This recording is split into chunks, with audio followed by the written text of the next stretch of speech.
Breaking news చూస్తున్నాం. తెలంగాణలో రాగల 4 రోజుల పాటు వర్షాలు కురిసే అవకాశం ఉందని హైదరాబాద్ వాతావరణ శాఖ తెలిపింది. హైదరాబాద్ తో పాటు పలు జిల్లాలకు ఎల్లో అలర్ట్ జారీ చేసింది. ఉరుములు, మెరుపులు, ఈదురుగాలులతో కూడిన వర్షాలు కురిసే అవకాశం ఉందని వివరించింది.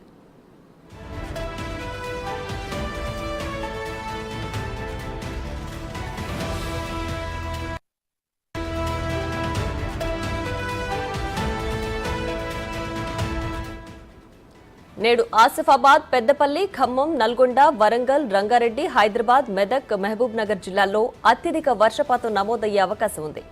గంటకు 40 నుంచి 50 కిలోమీటర్ల వేగంతో ఈదురుగాలులు వీస్తూ ఉరుములు, మెరుపులతో కూడిన వర్షాలు కురిసే అవకాశాలున్నాయని వాతావరణ శాఖ వెల్లడించింది. కాగా మే 31 కల్లా నైరుతి రుతుపవనాలు కేరళ తీరాన్ని తాకుతాయని ప్రకటించింది. లానినా ప్రభావంతో ఆగస్టు, సెప్టెంబర్ కాలంలో సాధారణం కంటే అధిక వర్షపాతం నమోదవ్వొచ్చని తెలిపింది.